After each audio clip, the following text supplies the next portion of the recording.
Ahamo His Royal Highness Eze Sir Chikwekwem from Nkwoegwu, and now Onyeze of the Nkwoegwu Autonomous Community Afugiri.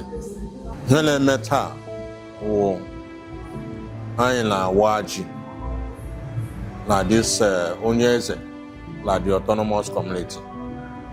Anyị na-awaji taa. Uru ọbara n'ala Igbo. 1. Anyị ji ele ekele Chineke, God of Harvest. Otu o si mee anyị akọ ji, gwutekwa ji. N'ime ya, ọwụ enweta good harvest. Ewere ya rijuo afọ, so that agụụ agaghị egbu anyị. Aya uru ọbara. Ya akwụkwana ma ị gaghị ịkọ ji, ga-etuo ọrụ ọzọ ị ga-ele ahụ. Mgbe mbụla mbụ, ọwụ ọrụ, ịga ọrụ, ịrụ ọrụ. Ayawu one of the most lucrative business anyị nwere. Ugbu a kwana enwele ụdị ọrụ dị iche iche.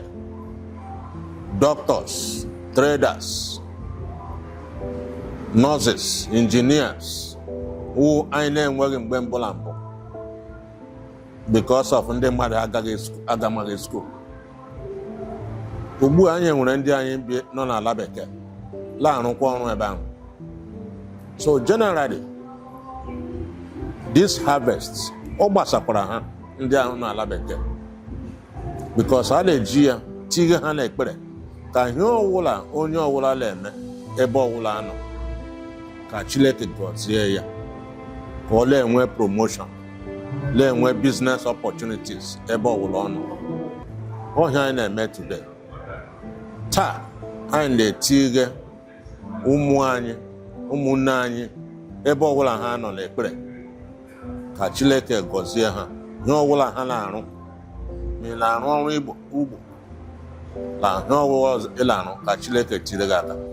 Chineke ya gọzie ha. Onye ihe ọma dị mma ya bịa kwee m ịyọ.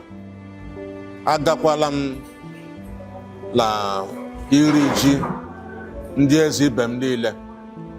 Some ndị mụ na ha adịla mma, hụkwa ihe otu ihe esi mee ebe ahụ. Ọ bụ otu ihe ahụ ka anyị na-eme, ma ji a na-eri nga, ma the ceremony a na-eme nga, ma ebe ka ha ọ bụ otu ihe ahụ. And adị m happy that ọ dịghị onye eze n'ala Igbo ma ọ na-ahụ ọlọhụhụ gbara iche si agaghị mee New Yam Festival. Ọ bụ ihe ọma, and ayakwa ihe anyị ji eme ya taa. Ịkọ ọrụ uru ọ bara bụ ime ka anyị rijuo afọ. Ọkwa ya? Ọ bụ ime ka anyị rijuo afọ. Onye ọwụla na-akọ ugbo agụụ anaghị egbu ya.